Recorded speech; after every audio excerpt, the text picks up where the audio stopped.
Thank you, Sean. Good morning once again, and a very warm welcome to the World Cities Day 2024 and Urban Festival celebration. I know we have all been busy throughout the month of October with various activities, and as others continue to join in today's celebration, I want to welcome you in today's session. My name is Rebecca Gatangi, and have the honor and privilege to serve at the South African Cities Network as Program Manager Innovation. Before we start, I wish to acknowledge that today coincides with a Diwali celebration, the triumph of light over darkness. And we wish those who are celebrating this day a happy Diwali. And as we have been participating in a number of activities throughout October in honor of our urban spaces, today in particular, we are here to celebrate what truly makes our cities thrive. And I'm not referring to the tall buildings or bustling streets, but the everyday heroes in our neighborhoods who are building a better tomorrow. And we say this one creative solution at a time. And I will be helping you today navigate the program. We have a very tight program, which we hope you will enjoy and be able to share the outputs with everybody else. Here is what's in store for you in a nutshell. We'll begin with powerful insights from some of South Africa's key urban voices, setting the stage of our theme of transforming informal settlements. Then we'll watch two inspiring films that take us into the heart of community-led solution. The first one, a gender-responsive service delivery project in Knysna, and second, a solid waste management initiative in eThekwini. Each story will be followed by a dynamic panel discussion, giving us a chance to hear from the very people making these changes happen. And you can see the faces and you'll interact with these colleagues later on.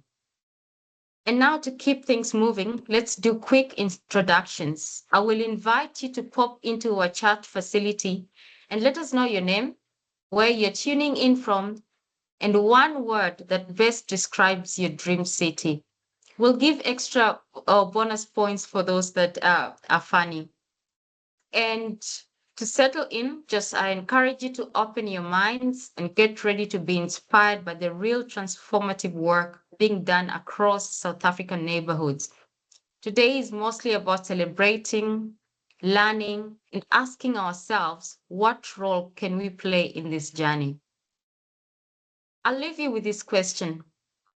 If sustainable cities start with empowered communities, what bold steps can we each take to make this vision a reality in our own neighborhoods? Without further ado, I would like to welcome my CEO of South African Cities Network, Nosipo. Thank you.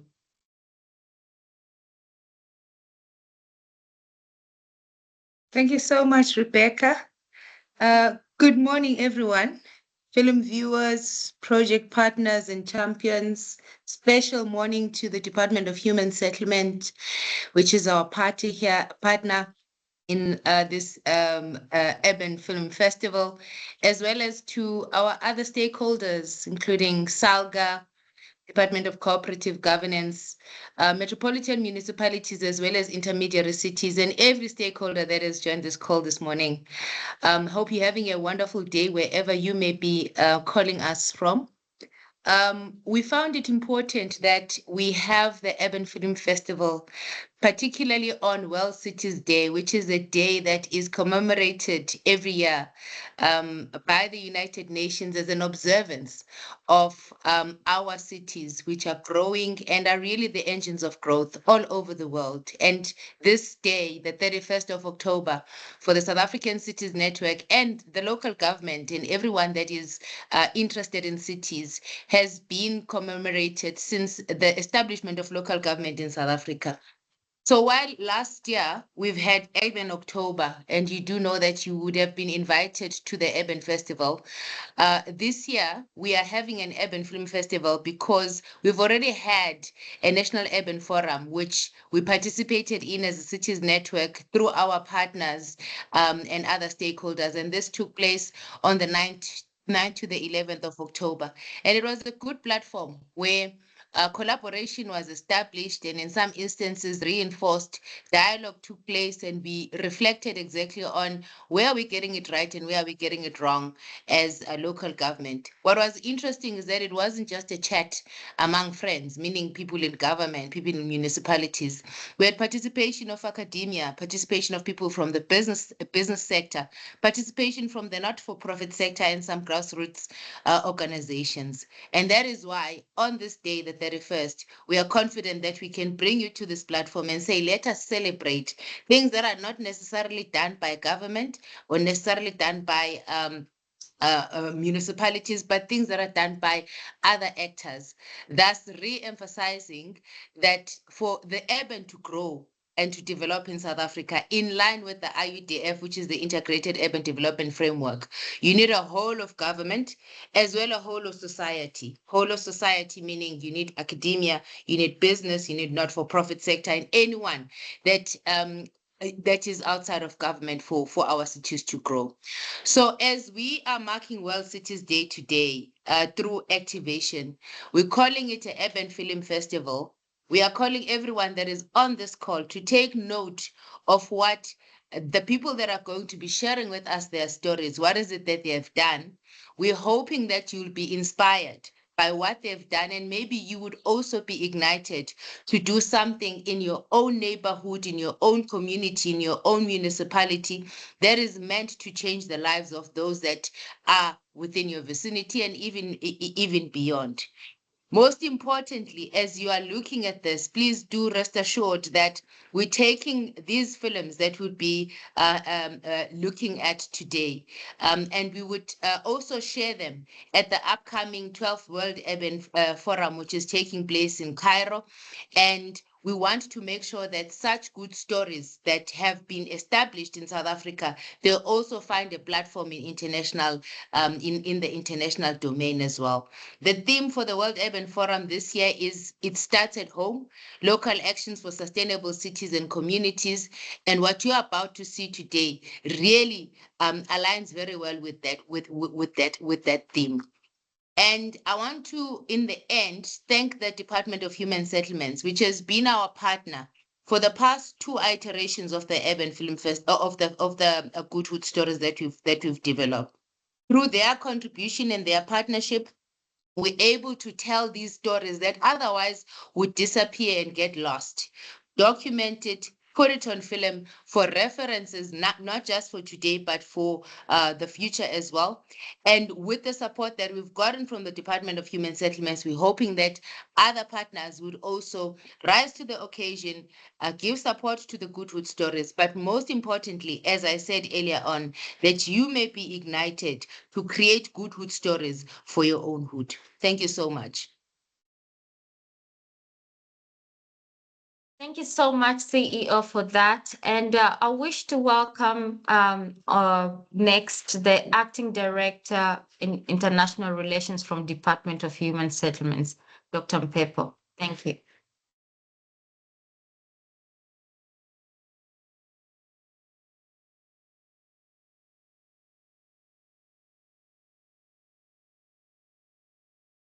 Thank you, Chairperson. Good morning to everyone. I'm not sure whether you can hear me or see me or both. Is it fine on your side? Yes, loud and clear. Thank you, sir. Thank you, Chairperson. Again, greetings to everyone. And we are grateful as the Department of Human Settlements, for having an opportunity to participate in this event. And we are actually highly appreciative, of our cooperation and collaboration with the SACN to make sure that we push a common agenda insofar as promoting partnerships and also developing our cities and communities that are sustainable, that provide opportunities to all our people. Ladies and gentlemen, this century, the 21st century, is also known as the urban century because of rapid urbanization and its concomitant challenges and opportunities. It is a century where we are all required to put all our hands on deck, working together in a multi-level and multi-stakeholder partnership to address urban challenges such as the upgrading of informal settlements and slums. The national legislative and policy frameworks anchored, among others, on Section 26 of our Constitution, the 1997 Housing Act, the 2009 Housing Code, the National Development Plan, and many other policy frameworks and strategies all underpin our national and international strategies in pushing the agenda, in advancing the agenda of transformation and upgrading of informal settlements in our country as well as globally. You will recall, ladies and gentlemen, that at the global level, the mandate to transform slums and informal settlements was conferred to national governments and all relevant stakeholders through the adoption of the 2015 Sustainable Development Goals of the United Nations, particularly Goal 11, which states that in subsection 1, that by 2030, we want to see or witness a world where there is access for all to adequate, safe, and affordable housing, where provision of basic services is enjoyed by everyone and informal settlements are upgraded. This is the goal that we're all working towards. In other words, ladies and gentlemen, the standard of living of the people living in informal settlements have to change for better, thereby guaranteeing the inalienable rights and dignity of our people. Through the adoption of the Global Action Plan on the accelerated transformation of slums and informal settlements, which was adopted in our country in October 2022, we, as South Africa and our international partners, we have taken the first step towards the implementation of the 2016 New Urban Agenda, which actually contains, that means the New Urban Agenda, contains the 3 transformative commitments, namely the sustainable and inclusive urban prosperity and opportunities for all. Secondly, sustainable urban development for social inclusion and poverty eradication. And thirdly, environmentally sound and resilient urban development.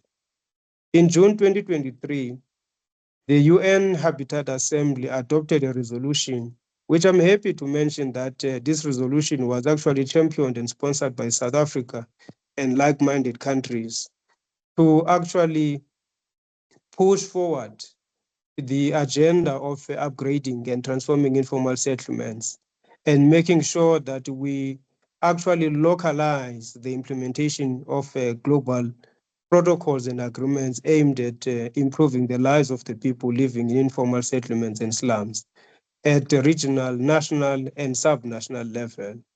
So, ladies and gentlemen, the work that remains for all of us to do collectively in partnership and in collaborative efforts is the localization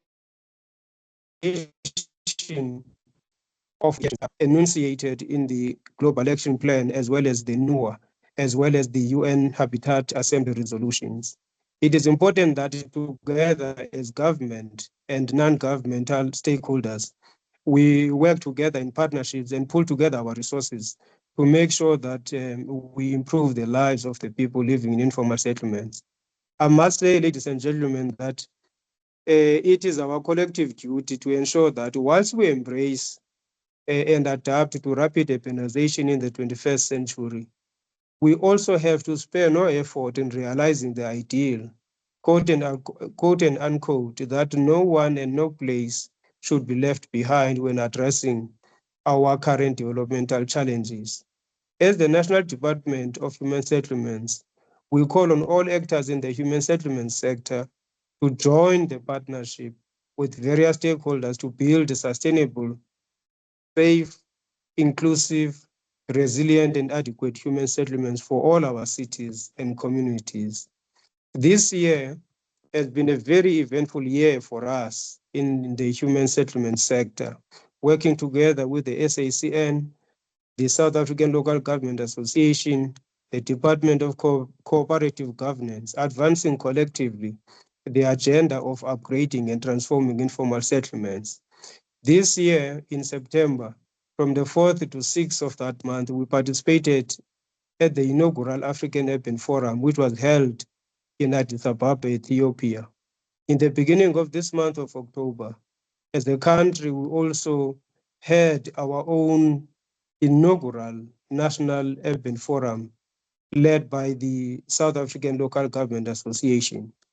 As we are here in this event today, as all stakeholders and participants, some of us are also currently preparing to jet off to Cairo to participate in the 12th session of the World Urban Forum from the 4th to the 8th of November, which is next week. Ladies and gentlemen, in all these local international platforms, we advance uncompromisingly the agenda of transforming the lives of our people in informal settlements and slums. And ladies and gentlemen, in conclusion, I take this opportunity to wish all of you who are on this platform celebrating the World Cities Day joyous celebrations and fruitful discussions aimed at transforming the lives of people living in informal settlements and slums in our country. Enjoy the good stories that we are going to witness later in the program. I have no doubt in my mind that indeed the stories have a good story to tell the world about the work that we do as a country and also the lessons that we can share with the rest of the world. And I'm sure also that the good stories that are entailed in the good stories films are also a good story to tell the world next week at the 12th session of the World Urban Forum. I take this opportunity to thank you and wish you a successful event. Thank you, Chairperson. Thank you so much for that warm welcome and your speech. We really appreciate your partnership and that made it possible for us to launch these Godhood stories today. Colleagues who have just joined now, I invite you to the chat area to introduce yourself and also let us know where you're tuning in from and where possible, one word that best describe your city or city of your dream city. Ladies and gentlemen, the most exciting part now is the third season of the Godhood story is ready to be launched. It has been created in partnership with Department of Human Settlements, and the theme aligns to the historic ambitions new global agenda, the global action plan, which guides the sustainable urban development of informal settlements. As we gather today to celebrate the third season of Godhood Stories, I would like us to reflect on the journey we are on. And this journey that transforms urban spaces, particularly through grassroots creativity and collaboration. Today, we're not just showcasing projects, we are igniting a larger conversation on how the daily actions of ordinary South Africans shape sustainable future. Each story we are about to experience tackles the monumental task of transforming informal settlements, a space that has historically been underserved yet holds immense potential. In particular, we are focusing on sanitation and solid waste management, two fundamental services that impact the dignity, safety, and health of our people. But as we applaud these successes, let's ask ourselves, what does it truly mean to engage in an all of society approach to urban development? How can we ensure that every voice, every community is empowered in this shared vision? The Global Action Plan on Informal Settlement challenges to reach SDGs and the new urban agenda by 2030. Yet, if we are honest, we must acknowledge that this ambition will only be realized through partnership that cross sectors, bridge data gaps, and amplify local voices. Today's stories from eThekwini and Knysna showcase that these partnerships are not only possible but transformative. Let's delve into what more we need to do to turn this shining example into a widespread movement, one where empowered, active communities are not the exception, but rather the norm. I also call upon you to listen, to learn, and dare to imagine what future-led by empowered communities across South Africa might look like. And it's up to you and me. And for the next segment, which is the focus of today, I want to welcome my colleague and friend Kayla to take us through this segment. Thank you.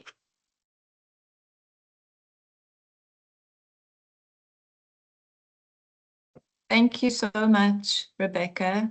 And again, welcome to everybody on this call. What a wonderful turnout to celebrate World Cities Day and to launch season 3 of the Goodhood Stories. And as you would have heard, season 3 has been a little different. We've been very lucky to partner with the Department of Human Settlements, and it was through them. They chose this particular theme to highlight the transformation of informal settlements and really to outline what it will take to implement this, the global action plan that Dr. Mpepo spoke about earlier, and that the Department of Human Settlements has been fundamental in pulling together. So the two films that we are about to watch will pick up on very different aspects of informal settlement transformation. But what's quite interesting is that both of these films have very similar approaches of deep community partnership, facilitated through an incredible NGO working in partnership with the municipality. So it's clear to us that this model is something that we really need to get better at doing if we are to achieve what is in the Global Action Plan. So I won't speak for much longer at all. We can get to the films. And shortly we will be playing the first film. But the way that it's going to work is that we're not going to stream the film through Microsoft Teams, because that never seems to work very well. It comes up very jerky normally. So in a moment, Sean is going to post the link to the first film in the chat. And this link will take us into YouTube. So the video has just gone live on YouTube, and then I will count us all down so that we all click on the link at the same time and watch the films together on YouTube, not on Teams. But please don't leave the Teams meeting. You'll just click the link and it will open in a new window. Then once the film is over, we'll come back into the Teams meeting where we will have a short panel discussion with some of the project champions. So Sean, if you can please post the link in the chat. And then also just to say that there are subtitles on the film. So please press the CC button to activate those subtitles. And then if you're able to like the films on YouTube, that's fantastic, and feel free to leave a comment as well. Okay, so let's get ready to click on the link together. You might need to open your chat window on Teams to see that link. And we'll all get ready to click the link together.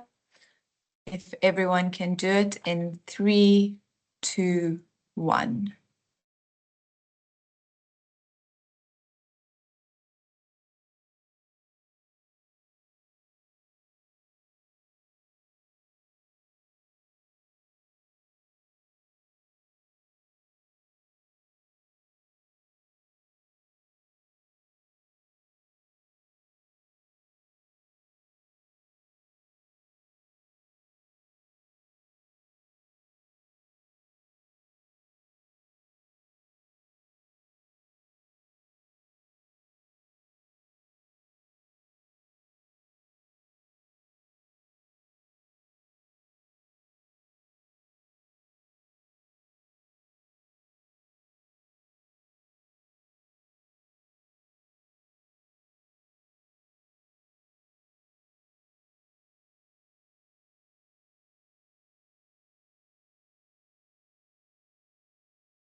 Oh, we are live.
Okay, thank you so much, everyone. I hope you are finished with the viewing of the films, or you are getting to the end of them. If we can all just meet back here in the plenary, you can close your YouTube window. So I'm seeing on the chat that some organizations have blocked YouTube on your work laptops. So Sean, if you could just put in some instructions into the chat on how people can find the videos via their phone on YouTube. That might be one solution. Otherwise, I've posted a link as well to our SACN website, which also hosts the films. So sorry about that, colleagues. To those of you, I think there were at least 3 of you who couldn't access the films. But for now, we are going to invite in some of our project champions who are lucky to be on the call with us, and we will be having a short conversation with them. So if I can invite Crystal, Ludwe, Rashik, Siposetu, Vamisha, and Mati to turn on your cameras and join me for a short roundtable. So I can see, Ludwe, you are with the community facilitators. That's fantastic. You're all together in Knysna. Thank you for getting together. And hello and welcome to you all.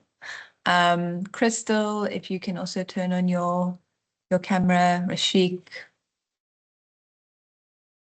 There we go. Welcome, everyone. Thank you for joining me today, and congratulations again on this amazing work. For everyone in the audience, please do continue to use the chat. Post your questions there, post any comments or words of support, and I'll try weave these into the conversation.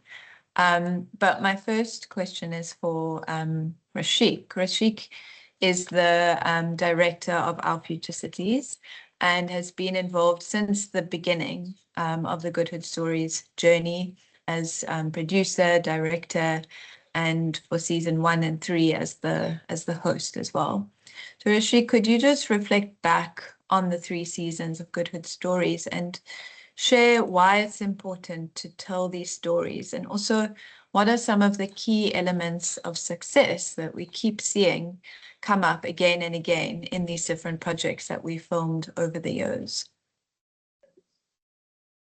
Thanks, Kayla. Happy World Cities Day to everyone. I hope wherever you are, you're grabbing a cupcake and celebrating World Cities Day.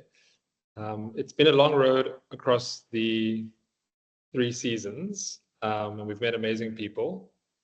I think what's stood out has been, as South Africans, I think we are drawn to criticizing and critiquing, and I think naturally we like identifying challenges, but I think the harder work is to identify lessons and learnings. And I think with people we've met across the 3 seasons, they've had a can-do attitude where they've not succumbed to pessimism, which is quite lazy. And they said, okay, well, we have this challenge. We have this context, be it a very difficult terrain. In some seasons, gangsterism with, I think, gunshots flying through community centers. But they've really come together and said, well, we're not going to just give into that. We're going to find ways forward. And I think across the 10 short films now, you will find that they each found their own way forward. I think in Helenvale, they gathered different fractions of the community to meet in a neutral space. If you look at the work of DAG, bringing the municipality, the leaders with the community and the ward councillor into the same space. So there's always been a decision to move forward despite all the challenges. And then usually a gathering to say, this is where we're at. We know we can't solve everything, but this is the way forward. And I think with even with our new sort of coalition government and the sort of new era that we're in, I think that sort of collaborative culture will continue. And I think Goodwood was maybe even this sort of the champion of that before we knew we could do collaborations and cooperations and coalitions. I think that was happening despite political affiliations, despite which NGOs were involved. And I think that's been a real success, is not necessarily just experts in the built environment or in community development, but people who decide to move forward and gather around a common issue. And the scale really is astounding of the impact, which I think is often very underfunded projects. So if we look at some of the projects in the eThekwini municipality across various seasons, one could imagine that if the funding somehow through different grants and private sector was doubled or tripled, the impact would just be huge. So from an investment case, I think even just in terms of, bang for your buck in terms of public money, these projects have not just worked, but have always provided multiples of benefits to communities, to the environment, to people's living conditions. And I think, they're more than just nice, good stories of, things that are not going wrong. And I think from a national, provincial, and local government perspective, investing in these projects with big impact is I think something everyone would ask for, but it needs to happen because there's just multiple benefits to different groups and to different people that you can actually feel, and when we go on sites you can actually see it as well. Thanks so much, Rashik. It's wonderful to get your reflections, having been so involved intimately in this process, and being able to witness so many different projects over the years. It's a real it's very inspiring work for us that we get to do together. Crystal, I want to come over to you now. I see your background is white location, but I think you are in Cape Town today. Crystal West, who you all would have just met in the film, is the program manager at DAG and the real project champion behind all of this work.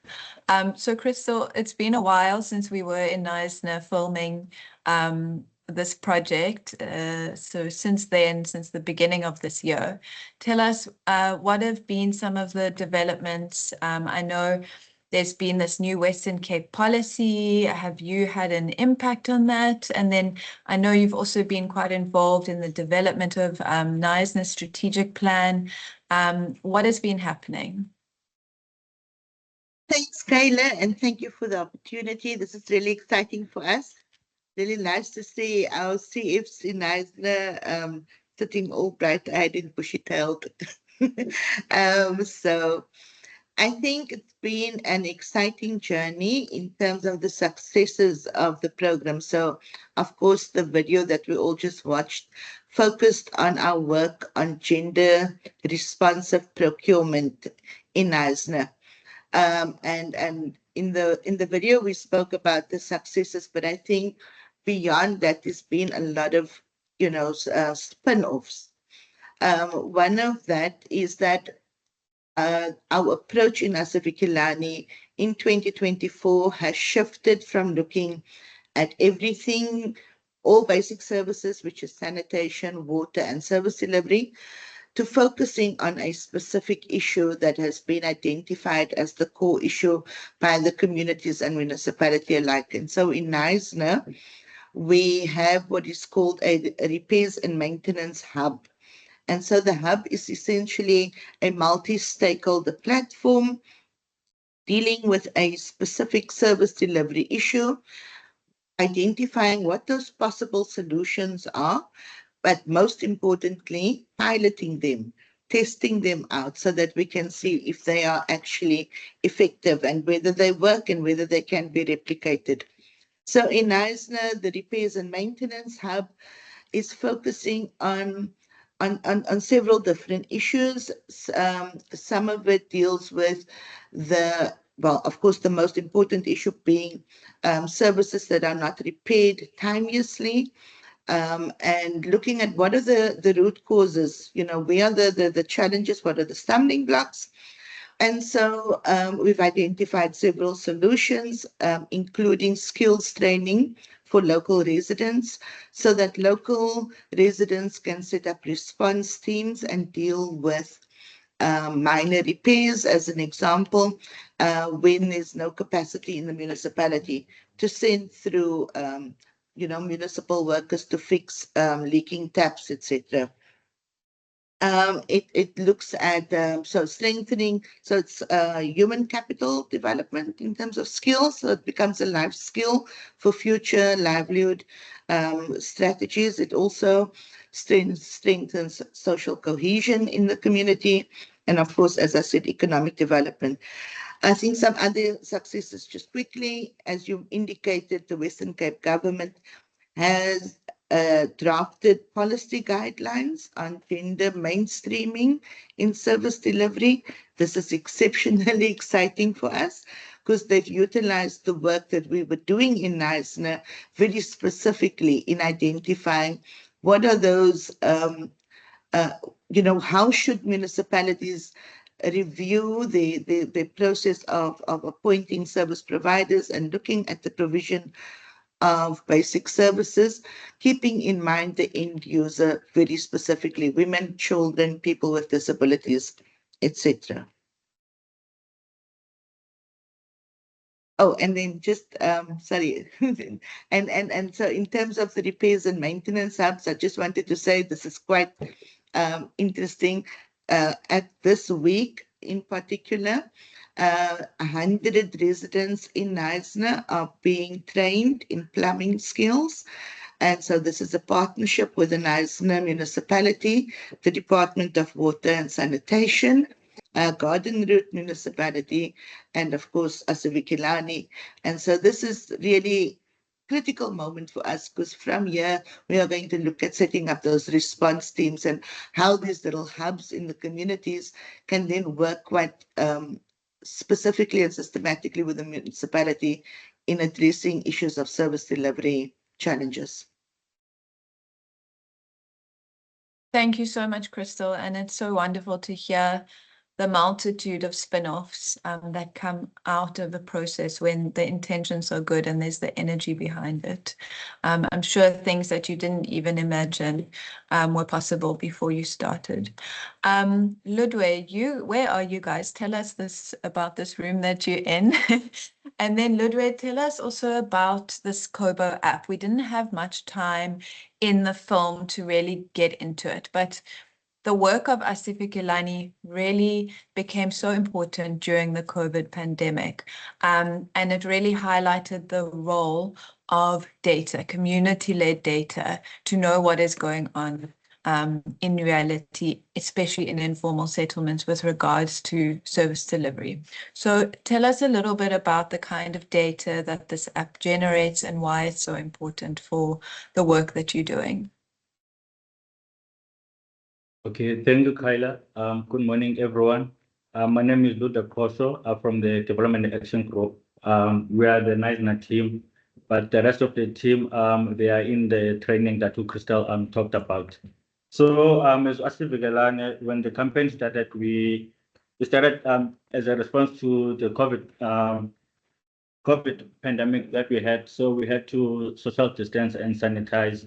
But people living in informal settlements, that is something that is not possible for them.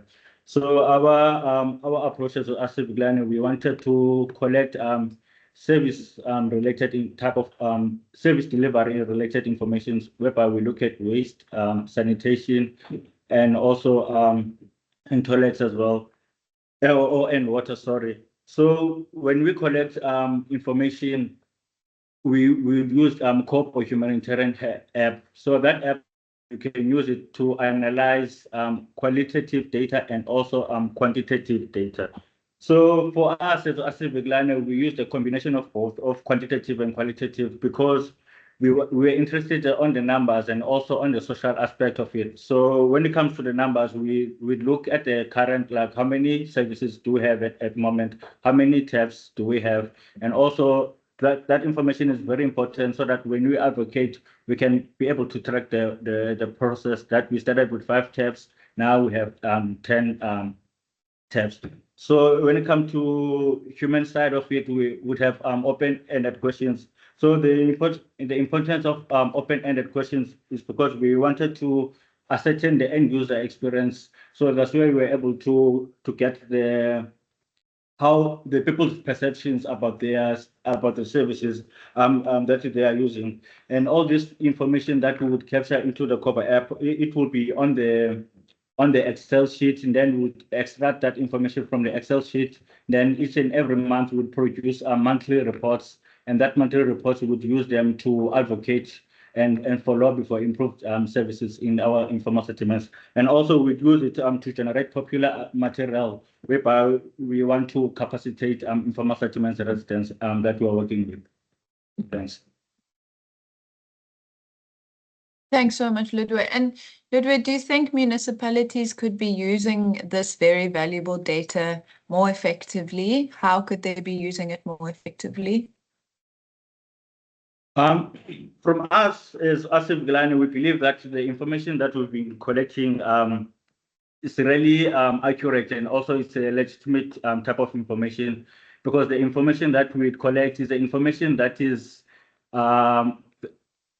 that takes the end user experience of what happened between a week and 2 weeks, or even sometimes 3 weeks ago. So that information is a live type of information.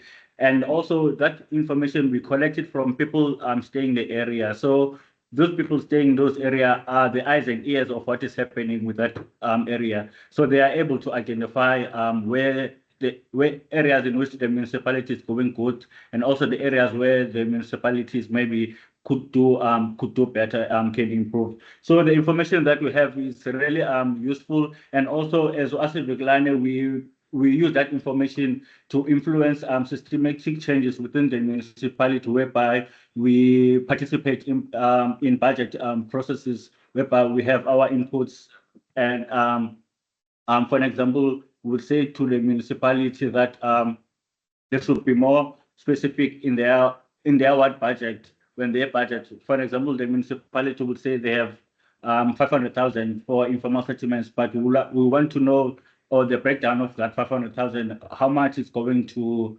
for different services, because sometimes the services are installed, but there's no repairs and maintenance funding for those services that have installed. So we as Asivikelane, we are advocating for those type of changes. Hence, we also have a repairs and maintenance hub that is currently underway. Thanks so much, Ludwig. And when we talk about data-driven decision-making, I think it's no more, it can't be truer than the way you guys are working with incredibly current, live, valuable data that is really like gold for decision makers. So it's very exciting the way you're generating, but also then using the data to drive processes. If we can come now to the community facilitators, Martie, I'd love to hear from you. Kan jy ons asseblief vertel? And maybe you can turn the camera a little bit, Ludwig. Martie, wat is die impak van die maintenance hub en hoe help dit die gemeenskap? Goeiemôre almal. Dis Martie. Dit is van Ward 5 Knysna. Dat help die gemeenskap in baie goed met die I repeat the question again. No problem, Martie. Ek wil weet, wat is die impak van die maintenance hub en hoe help dit die gemeenskap? Okay, dat help ons gemeenskap baie met die repair and maintenance hub. Want met die training wat ons mense nou kry mee besig is tans, sou dit vir ons in die plakkerse baie help.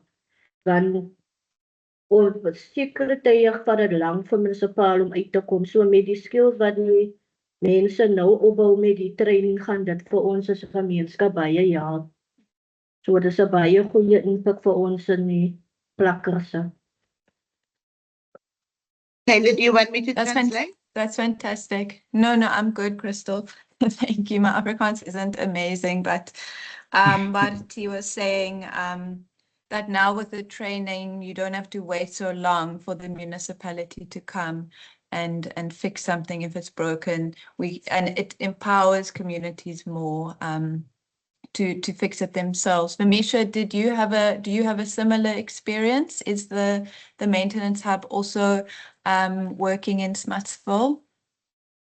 Hi everyone.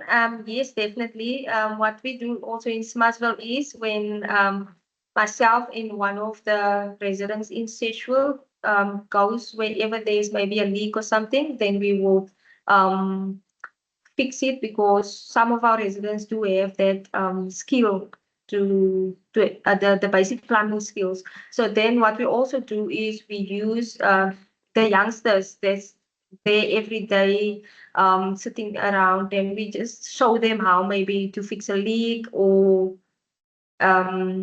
whatever minor problem there is, but not the major stuff. We call the municipality for that. But the repairs and maintenance hub is actually very good for us. Like Marty also mentioned, the training is also very valuable, because thus now will we learned a bit more than we knew, and also it helps us to improve, like so that the stuff can the impact of the fixing of stuff can be more impactful than it was. That's fantastic. And Crystal, I'll come back to you in a moment just to speak a little bit more about the maintenance hub and the scale of it, where it's taking place.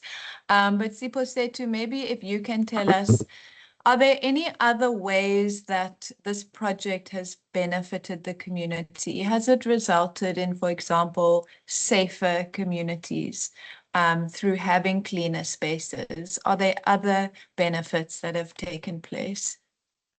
Can you please, hi everyone, can you please repeat your question? Sorry, Sipusetu, sure. So I'm asking, are there any other good things that have come out of this project? For example, is the area safer now because of the project, or any other good things that have happened? Okay, hi everyone, my name is Sipusetu Mahayo. I'm a CF here in Knysna and Ward 4. Yes, there is. The community is very safer, as we even have the gender-based toilet. And again, we've got a hub that is whereby is maintenance and repairs. We've got people on our community who have skills to repair toilets, who have skills to repair the taps. And now, like us here in Knysna, we've got a leadership that is running there in Honley for the people who knows how to do this. And we've been waiting for municipality to come and fix things. As I told you when you were here, on our community, we are one people. Whenever we're doing something, a project, we note people who can do this, or who are willing to volunteer, even if there's nothing that they can get. Luckily now there's this in leadership that they are doing. So it's a very good thing to us. We really benefit from what they will be learning. As they can do something, there will be a skill that they will be holding, a certificate that they will be holding on their hand. And they do make sure that whenever we ask one of us on our community, they make sure that they do the job very well. They can fix our toilet, they can fix our tap. And we did even have, as Ludo said, we did even have them where we can report for our back as a community facilitator. We put on the Collab app, whenever someone is fixing something, we did report on municipality. Some other times, our councillors are very busy to check the WhatsApp or call them the municipality, the department, but we do it with ourselves, and we make sure that we guide our back. Even there's a community people who will be fixing the tap or the toilet. So we make sure that we are safe on our side. We make sure that the councillor does know there's this leakage of this tap. There's a community person who came and fixed. We make sure that we tell them everything that is happening to the community. Thank you very much. Thank you, Siposetu. So what I'm hearing is the importance of reporting back. And that also becomes part of this this data story that is collected, which is so important. So it's a constant chain of reporting, of generating the data and then using that. Okay, thank you so much, everyone. Crystal, maybe we can just end off with you. Just give us a sense of what's the scale of these different maintenance hubs. Where are they operating? Is it across the whole country? Is it just in Knysna? Thanks, Kayla. So Asivikelane has hubs throughout South Africa in all the metros. And then, of course, Knysna is the only local municipality within which Asivikelane operates at the moment. There are 4 different thematic hubs operating. So repairs and maintenance is happening in the city of Cape Town, in the Western Cape, as well as Knysna, but also in eThekwini, and that's managed by the Built Environment Support Group, BESG. Then we have other thematic hubs, solid waste, there's one on sanitation, there's some on disaster management, etc. So the repairs and maintenance hubs, as I said, happening in 3 municipalities. I think what's really important for us is to institutionalize the benefits that we are seeing that are emerging through these collaborative initiatives. So the hub, essentially, as I said, it's this multi-stakeholder platform. It brings together unlikely partners into one room. So when we have our hubs, we have our administration, the officials, we have the politicians, the ward councillors, we have community residents, we have our CFs, ward committee members. But then what's really important is how do we implement these solutions that we've co-created? We need to bring in other stakeholders. So we bring in TVET colleges. For example, we've had in Knysna extensive engagements with the South Cape College. As we've indicated now, we've got the National Department of Water and Sanitation.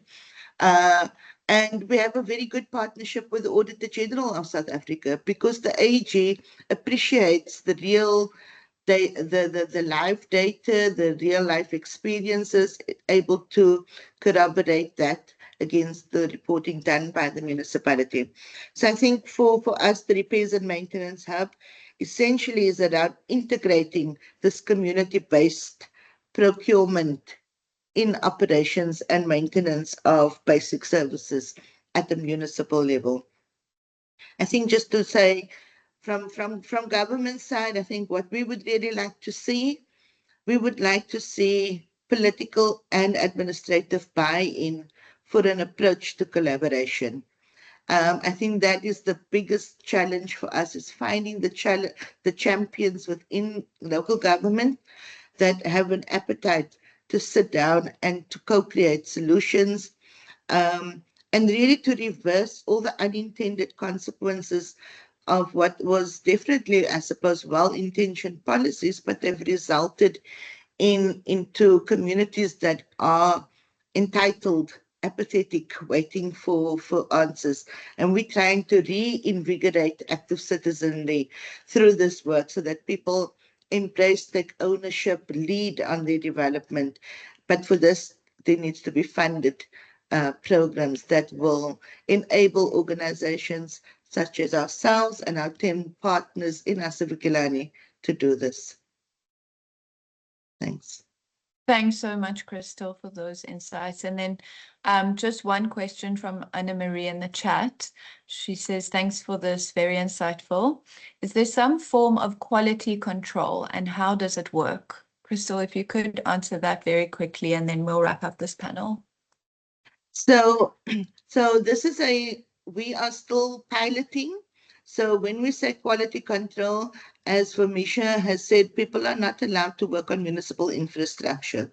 So these are minor repairs at the moment. We are busy engaging with the municipality on a model that we'd like to roll out, which looks at, integrating community-based services or community-based involvement in the basic services, which has clearly defined roles and responsibilities for the community, but also for the municipality, and looking at how they then have joint reporting and decision making, but also responsibility and accountability. So there are monthly meetings between the CFs and the ward councillors and the communities, and then we also have hub meetings which involves municipal officials, etc. Okay, excellent. And another question has come through. Amazing work and out of the box thinking from DAG. Are there plans to scale up across SA? So we are hoping, and this is the intention of the hubs, that's why we have different thematic areas. We are hoping to find these solutions that can be replicated, and so that they then can be, so that perhaps we can have the solutions that the solid waste hubs are co-creating in Tshwane, and bring that through to Knysna, and Knysna's solutions around repairs and maintenance can then be replicated elsewhere. So the intention is that we will find replicable solutions that are impactful throughout South Africa. Of course, not parachuted; they have to be tailored for the specific scenarios or contexts. But yeah, the intention is to replicate this. Thanks. Okay, thank you so much, Crystal, and thank you for those questions, Anna Maria and Kailash. We're now going to shoot over to our next film, but please give our fantastic panelists a virtual round of applause at the very least. You can access the reaction button and share the love and the inspiration. Thank you so much for getting together, and Ludwe and the community facilitators for getting together in person in Knysna and leaving your workshop to be here today. And we really do wish you all the best in continuing this important work, scaling it up. And I hope that the films can help you to promote this work, and that others can learn from it and replicate it. So we are now going to shoot over to Durban, where we will meet the team from Project Preparation Trust, who are partnering with eThekwini Municipality and communities of Durban to make their informal settlements cleaner. So again, we are going to all click on the link together in the chat at the same time. So Sean, if you can please post the link in the chat to the videos. I know some of you are unable to access this via YouTube on your laptop. So you can follow in the footsteps of Sheena. She sent the link to her phone and then watched it there. If you can't send the link, then I recommend going onto YouTube on your phone and typing in the title of the film and finding it there. And yeah, sincere apologies to those colleagues who are unable to simply click on the link like the rest of us and watch it from the comfort of our laptops. So again, there will be subtitles, and again, please like and leave your comments on YouTube if you can access that function. And we'll all get ready to click on the link again. So if you can please open your chat box if you need to open the chat. And we'll all get ready to click the link together. I'll count us down in 3, 2, 1.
Welcome back, everyone. I'm sure you're almost finished the film if you haven't finished it already.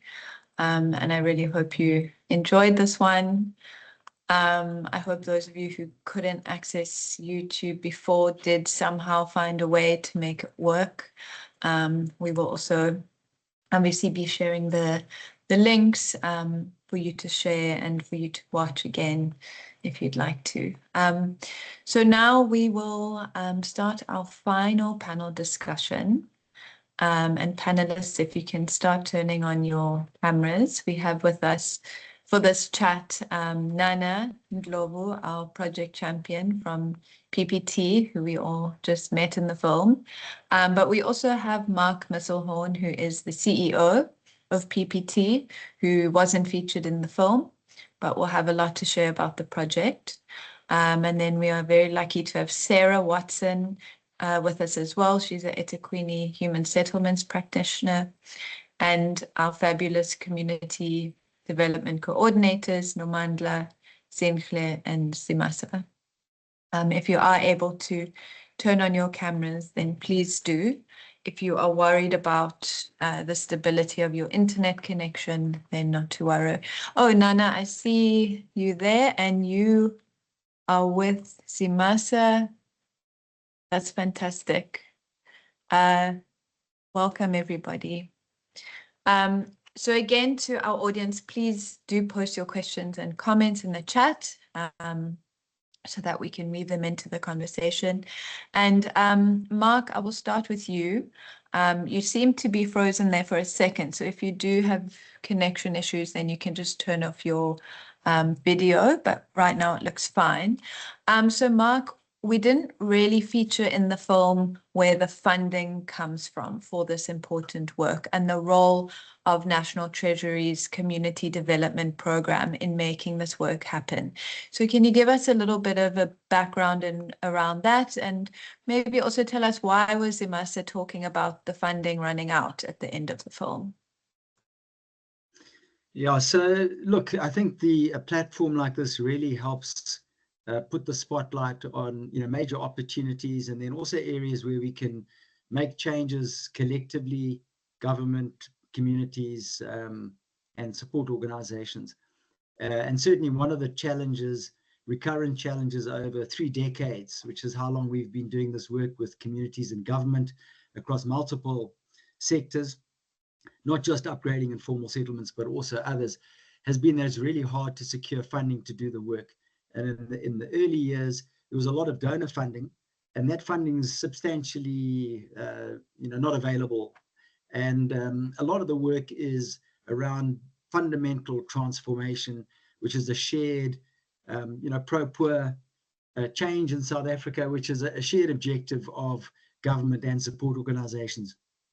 So with this CDP project, City Support Program, which is housed in National Treasury, has initiated something to try and change that picture by encouraging and enabling municipalities to use some of the funding that they get for upgrading an infrastructure to support partnerships of this nature. So part of the ISOP, the Informal Settlements Upgrading Partnership Grant, in this case, has been used by eThekwini. It's very proactive. A municipality, metro in South Africa, around upgrading. It innovates a lot. It's got a proactive program of incrementally upgrading informal settlements. And the fact that it has sort of participated in this innovation of starting to use some of the funding that's available through national grants to support this partnership-based approach. In this case, it's called the Community Development Program, and it's sort of in a pilot phase at the moment in eThekwini. But the hope is that this can then be replicated and become a mainstream way of responding to many of the challenges that we face. Thanks so much, Mark. And Mark, do you want to also just tell us a little bit about the work of PPT? It's been around for over 30 years and you've been involved for much of that time. What is your role in other kinds of informal settlement upgrading projects, as well as other sectors of urban development? Oh, thanks. So look, The reason we were established is in 1993, which the year before the first democratic elections, was really because I think it was appreciated that it was going to be very hard for the state to be able to respond, the new democratic government to be able to respond to a plethora of very deeply entrenched challenges. So we were established specifically to help address that problem. And we haven't just worked in the informal settlement upgrading and with the urban poor, although that's been probably the biggest focus area for us. We've also worked with early childhood development and special needs housing, supporting municipal infrastructure, micro enterprise, etc. But in respect of informal settlements, it's probably been our biggest focus area.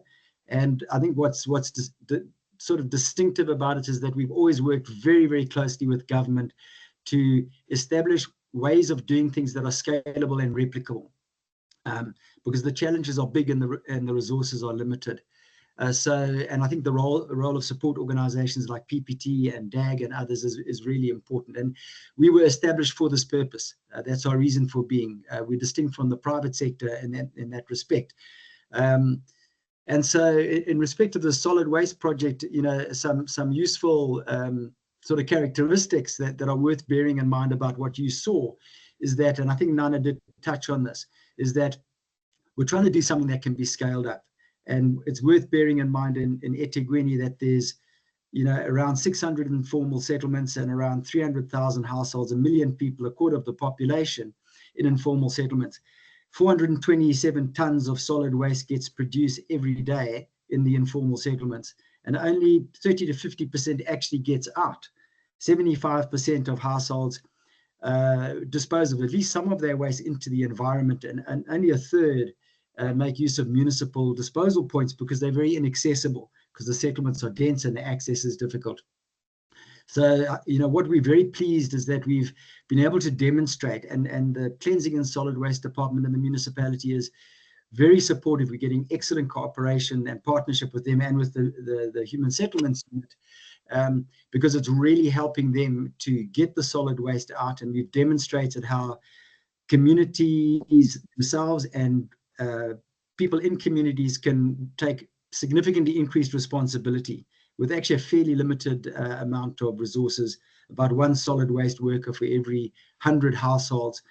And importantly, it's not just about creating jobs and making the settlement cleaner. It's about reducing the harm to the environment, because most of the waste ends up in streams and rivers, creates environmental harm, and it also damages municipal infrastructure and creates general public health damage. So there's multiple benefits. So I don't think one should just view these as programs that give people jobs and support livelihoods. They're far greater, or they're significant additional benefits that I think are really, really important. One of the things that Crystal mentioned earlier is the challenge around the buy-in for collaboration from government. But it seems like something that is happening quite well in eThekwini. I mean, you mentioned Department of Human Settlements as well as Cleansing and Solid Waste. What is working in eThekwini? What's different that you've been able to identify that other contexts could learn from? Look, I think there's good news and there's stuff that still needs to change. And Sarah can probably talk to this more usefully. So in eThekwini Municipality, I think there are many people who are very proactive and committed and are producing change. And then I think there's a lot of inertia in the system that also goes beyond just the other officials and politicos. I think there needs to be buy-in across all three spheres of government to different approaches like this. There's still a mindset that is trapped in a historical mode that we're going to solve the human settlements challenge in South Africa by giving people a free state-funded house. And everyone, including the National Minister, recognizes, as per the latest white paper, that this is not viable and we need to do other things. But now we need to make those other things happen. There's a lot of talk about them, and certainly the National Department, and I think all three spheres of government have given voice to the importance of partnership-based approaches.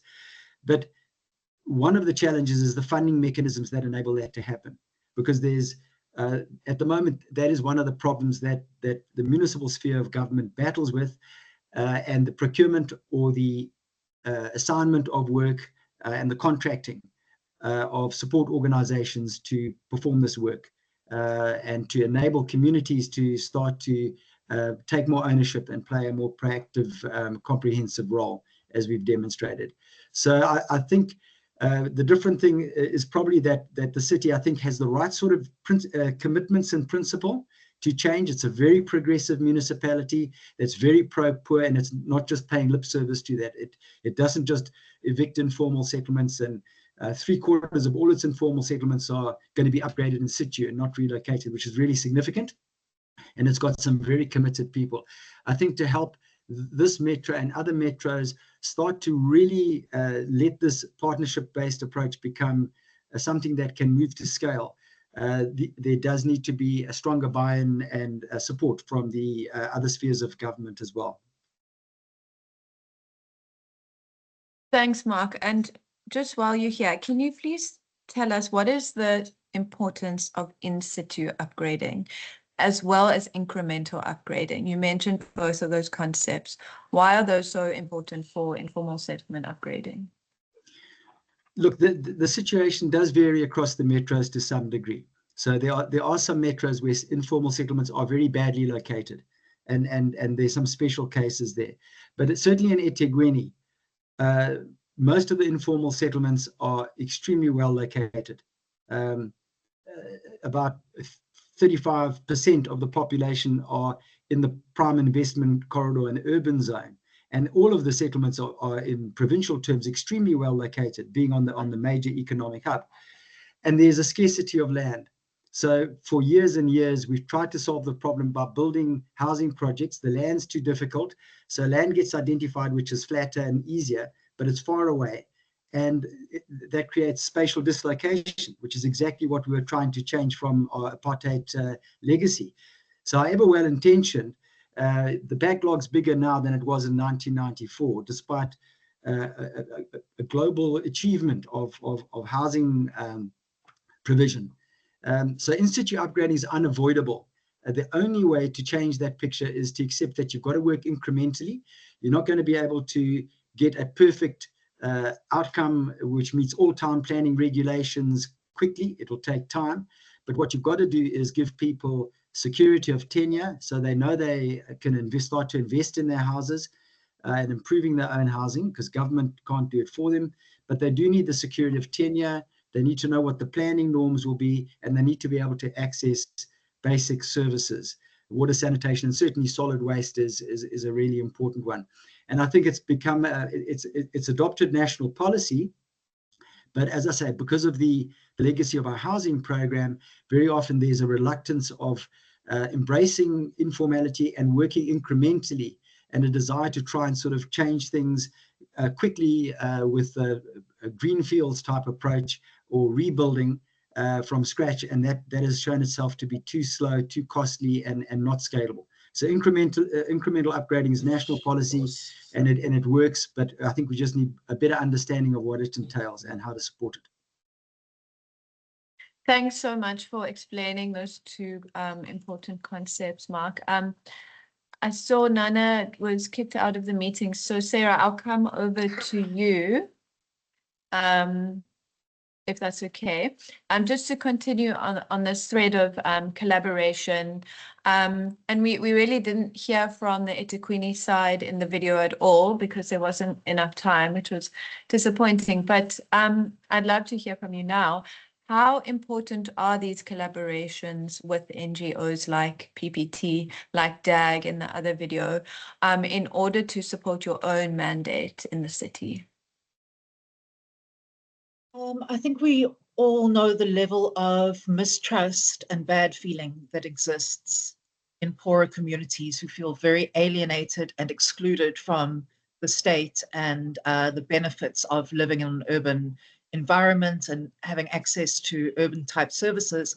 And I think these intermediary organizations like NGOs and also people from the academic sphere can also play this role of really they can come into communities without necessarily having to address all the baggage, all the failed expectations and promises that may have been made in those communities over the last 20 or 30 years.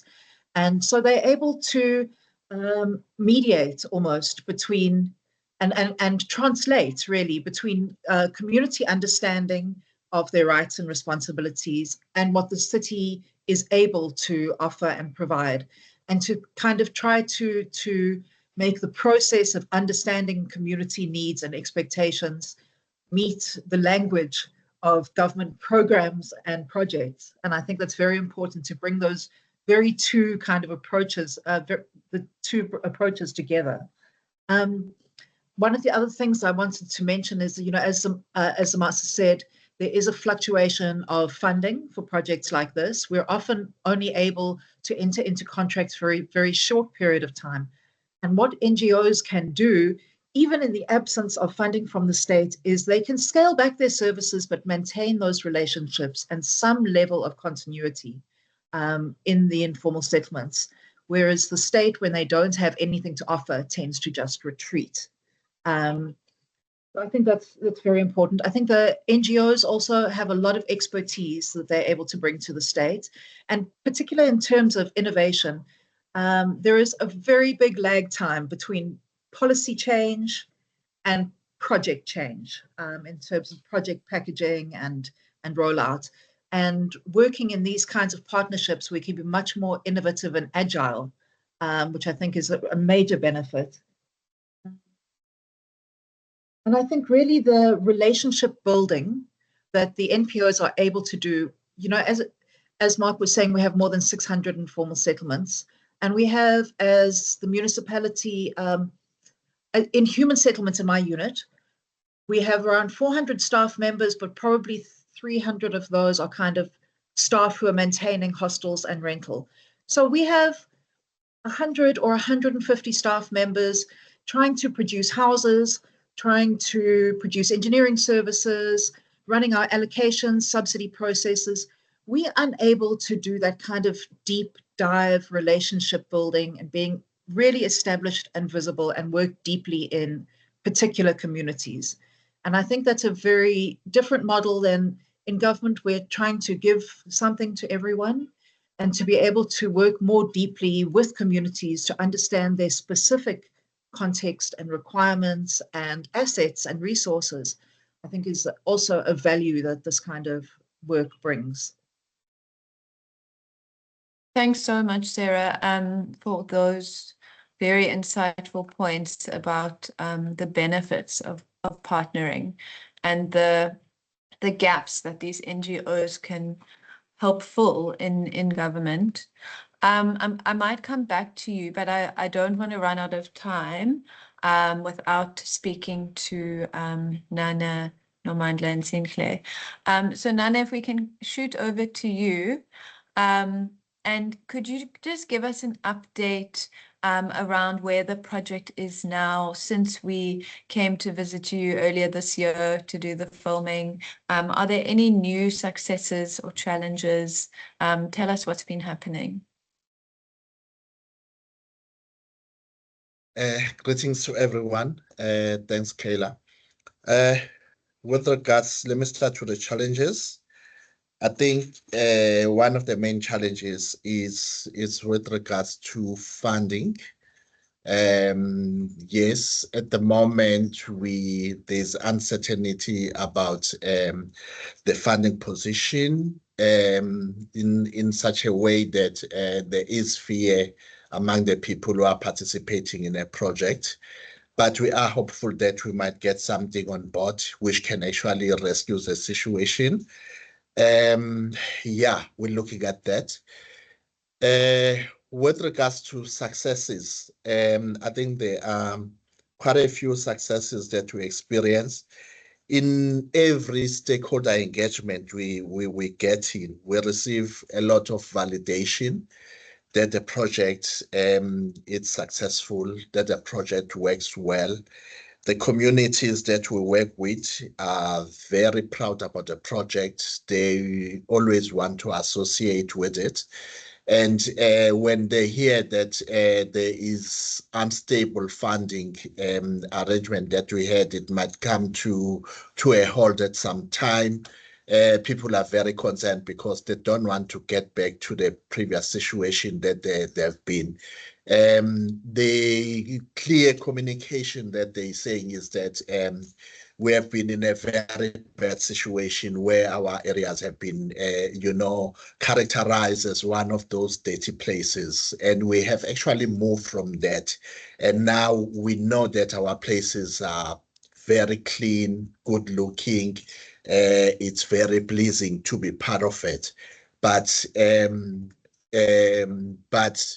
when you come to a situation where you have to stop, and it's very worrying, but basically we remain hopeful that we will get funding which can rescue the situation. And I think another important thing is that the relationship that between all spheres, the community, the municipality, and us as an NGO, it have actually concretized the relationship between all stakeholders, and it has created an opportunity to actually work with more projects. And also, an important thing about building relations is that it got different stages.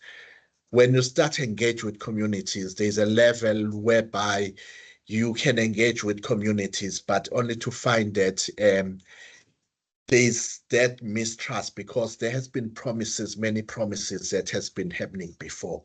But you move to a stage where people start trusting you, start trusting what you say. And during the stage, you can actually work very well with communities because they already trust you. You have built that relations, and you have gone through different phases. And that's where you can sit down with communities and plan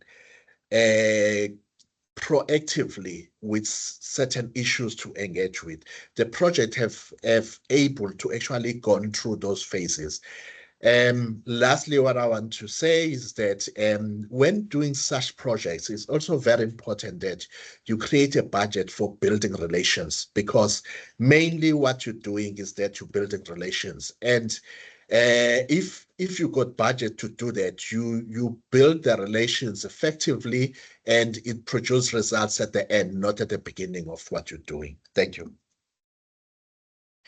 Thanks so much, Nana, and it's wonderful to see you again on the call and to hear, although that there are challenges, there is hope as well, and that the project is continuing for now. I wanted to ask Nomandla, when we came and visited earlier this year, the settlement was spotless that we were walking through, and there were lots of people cleaning. There were huge teams actually in the river collecting the waste, and that was many months ago. So Nomandla, is it still like that? Is the settlement still clean? Are the other community members playing their part in separating the waste into recycling and not recycling? What is happening now? Greetings, everyone. Yes, they're still there. They are cleaning. They're still working together. Yeah, it's still spotless. Even the behavior of people, they're still making a difference in the environment. Thank you so much, Nomandla. And Sinclair, can you also give us an update from Havelock? Greeting everyone. From Havelock, there's a change. That time, last time you came, our bridge was not built. They rebuilt our bridge.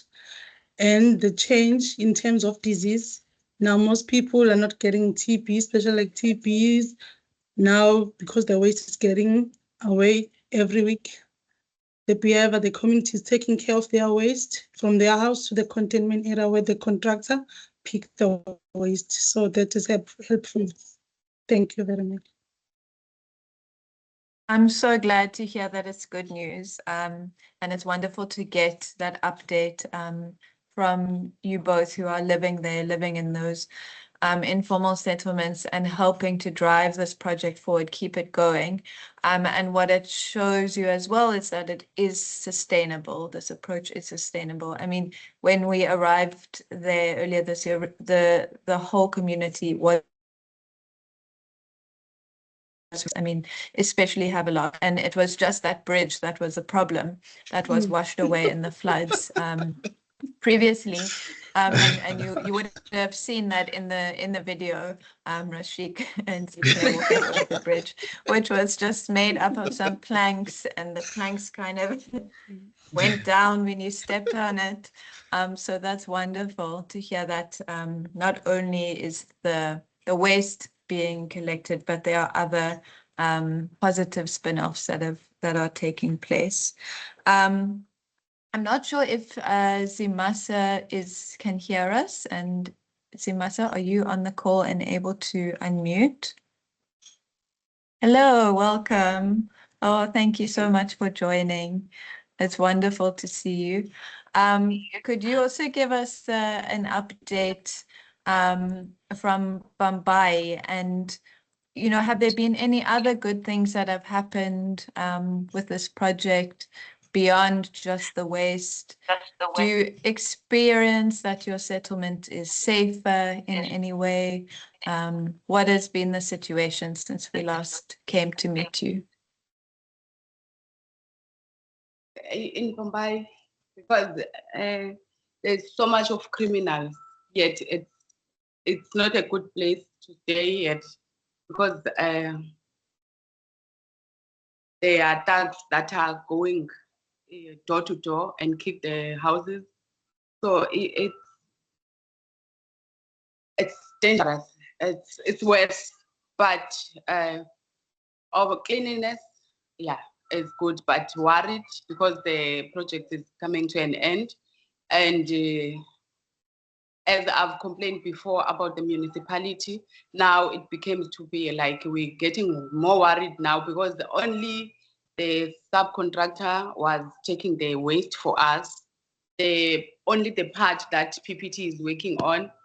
So because the municipality, they only taking the waste from the skip, they don't take the waste lying around. So now, as we only have one place who has, they place the skips for the area that PPT is working on, only the containment around Bambai, where the community where the community was making their own dumping site. So PPT came to rescue them and put the containment so that the waste won't lying around. And now I'm not sure what we're gonna do, because the municipality told us they won't take the waste from the skip, from the containments. They're only taking the waste from the skip. And now, because the project is coming to an end, so now what is going to happen? We have to take out the containment so that the data will lying around all over the Bambai, or what they're going to do. I think because Sarah is here, I think they will make a plan, because the project now is coming to an end, so that the people from the municipality, they must come and take the waste from the containment as well, because the people, that's where they throw their waste.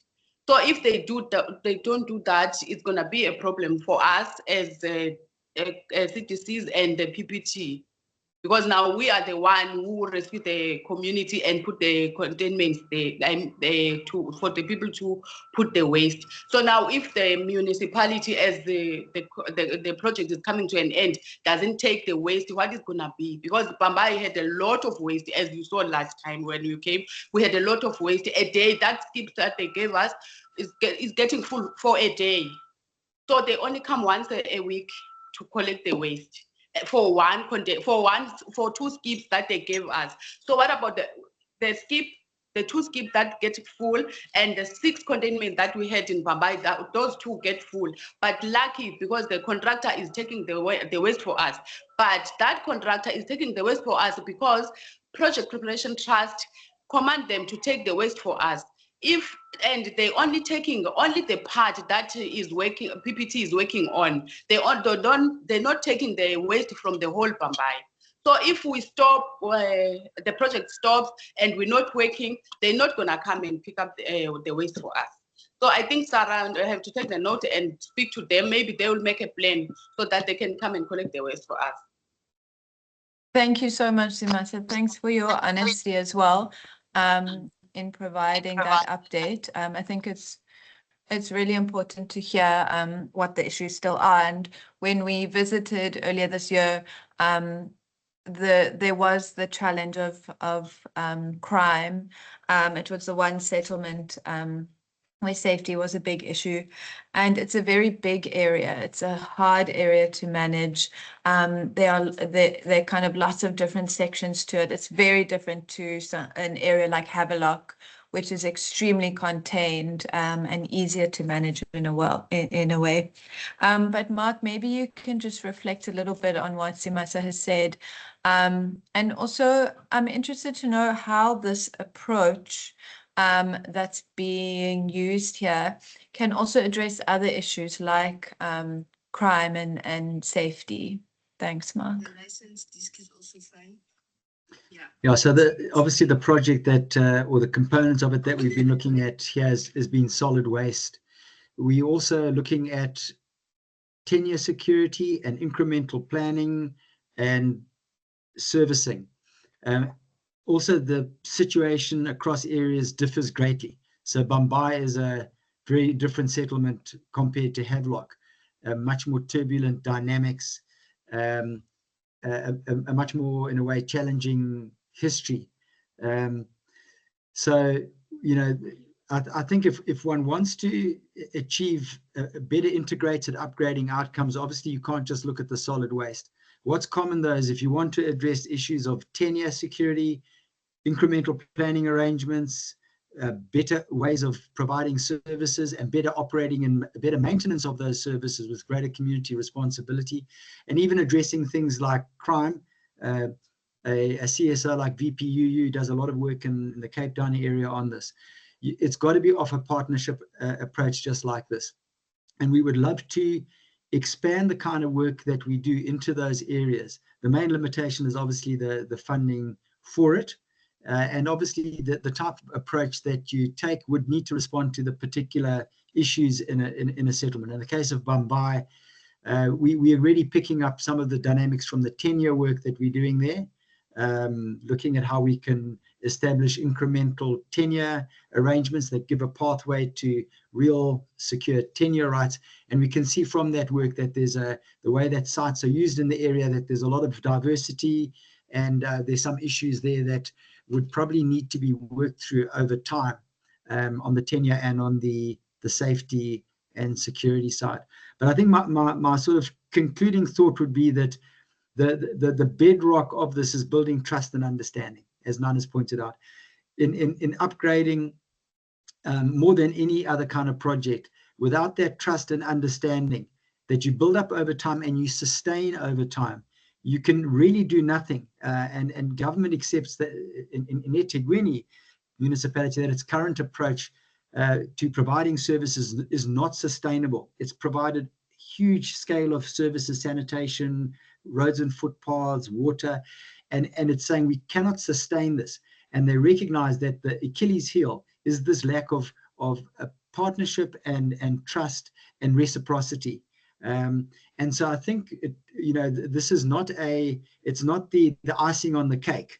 It's the loaf of bread, without which you can throw as much money at infrastructure as you want, but you're not actually going to get results. But I also do see a lot of, hope in this. We've done this work for decades, and we know that you can achieve amazing things. I'm always blown away by and inspired by what our community partners in informal settlements and other communities can do, and how smart they are and how innovative they are, and how they can actually lead the way if you can actually provide support and empower them to do that work.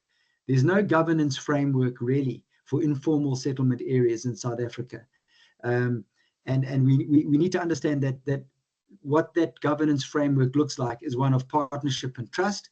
It's not going to be about government regulating and controlling. That doesn't work. It's got to be much more around trust building and reciprocity. So yeah, I'm very hopeful at what's been achieved, and I see a lot of upside potential going forward. And I am very encouraged by the increasing understanding and buy-in from our partners in government on this. Thanks so much, Mark. And I think this idea of trust and understanding has come through so strongly in both films. And I think if it's the one message that we all leave with today, then we've done good work in thinking about what it takes to do this kind of work. So thank you all so much. We are coming up to 12 p.m.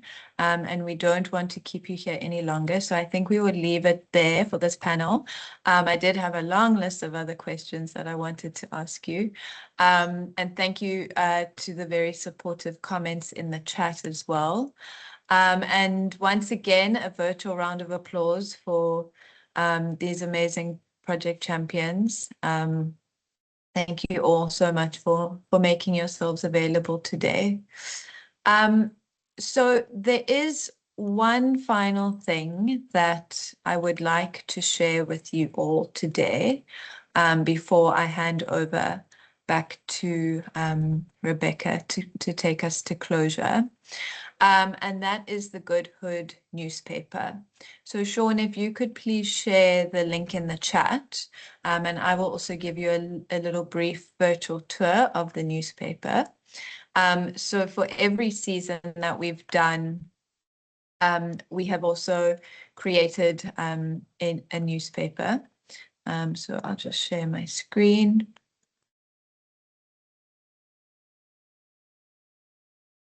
So this is the Good Hood Stories page on the South African Cities Network website.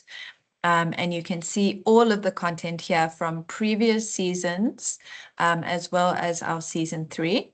So this is where you can watch the films, and you can also share the films here. And this is where you can see the newspaper. So the newspaper is filled with more articles about these stories. There are Q&As, there are op-eds and posters, and more fantastic information about these two projects. So I will leave you to explore that newspaper further in your own time. Sean has shared the link in the chat. Thanks very much, Sean. And one more exciting thing to add is that we will be taking these films to Cairo, to the World Urban Forum, where they will be screened next week on Thursday at 4:30 p.m. So anyone who is jetting off to Cairo, I know people are leaving today and tomorrow and over the weekend. Luandiso had to drop off the call to go get his flight. Please do join us for the screening. Sarah will also be on the panel discussion there, as well as other representatives from DAG. So that's very exciting and follows in the footsteps of the Good Hood Stories going to Poland's World Urban Forum 2 years ago. Before I hand back to Rebecca to close our World Cities Day celebration, I just wanted to say a final thank you to the Our Future Cities team, to Rashik, to Bogi, to Sydney. It's a very small team. It's just 3 of them that makes this all happen. They do the design work, they do the editing work. And with the help of Matthew Griffiths, who does all of the filming, sound, engineering, post-production, editing, year after year, this team has been able to pull off these amazing films. And then a final thank you to our partners, the Department of Human Settlements, who have seen the value of this kind of creative storytelling approach and allow us to do this creative work. And a final thank you to everyone who has joined us today to celebrate World Cities Day. Rebecca, over to you. Thank you. Wow, Kayla, that was insightful and really good hood stories that we have watched and celebrated today. From my end, just saying thank you to all of you for joining season 3 of the Good Hood Stories. And we've seen that real change really starts in our own backyards, and empowered communities, of course, leading the way. Each story has showed us how urban development lives through everyday people who have taken bold steps to make their neighborhoods better. So I leave you with a challenge, asking, what role will you play in shaping your community? And how can we each turn the good story within our communities into reality in our day-to-day lives? And I'm sure if we do that, we will move forward. We will be inspiring others to take action and making sure that every voice can make a lasting impact, not only for ourselves and for our children and the generations to come. Thank you so much, and have a fantastic day. Happy Diwali to those who are celebrating, and we'll see you again. Thank you.